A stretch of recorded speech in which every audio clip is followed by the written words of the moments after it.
आज मी एवढी खुश का आहे आणि माझा बाबू पण एवढा खुश का आहे ते तर नंतर थोड्या वेळात सांगते. पण सर्व आवरून नाश्त्याला उपमा बनवला आणि ते नाश्ता करत एवढा काही आवडत नाही पण हेल्दी आहे त्याच्यामुळे आता मी बऱ्यापैकी हेल्दी खाण्यावर लक्ष देते.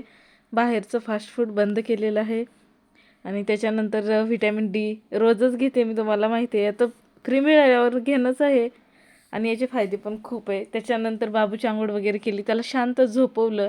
त्याच्यानंतरच समोरची कामे होतील ना. लगेच झाडाला पाणी द्यायला घेतलं कारण की नळ येणार होते. म्हटलं मग हे टाकीमधलं पाणी पूर्ण वेस्ट जाते, त्याच्यापेक्षा झाडांना देऊन देऊया. अंघोळ राहिली होती पण आधी हे काम करून घ्या म्हटलं, कारण की कपडे पण ओले होतात, थंडीमुळे बराच त्रास होतो. नंतर अंघोळ वगैरे केली.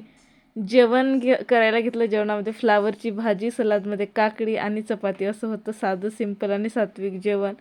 आणि हीच ती गोष्ट ज्याच्यामुळे आम्ही खुश होतो. आमचा मामा आलाय, आमचा म्हणजे आमच्या बाबूचा मामा. आणि बघा मामा आल्यानंतर आमची रिॲक्शन बघा, आम्हाला कोणीच नाही पाहिजे, फक्त मामा आणि मामाने काय आणलं खायला.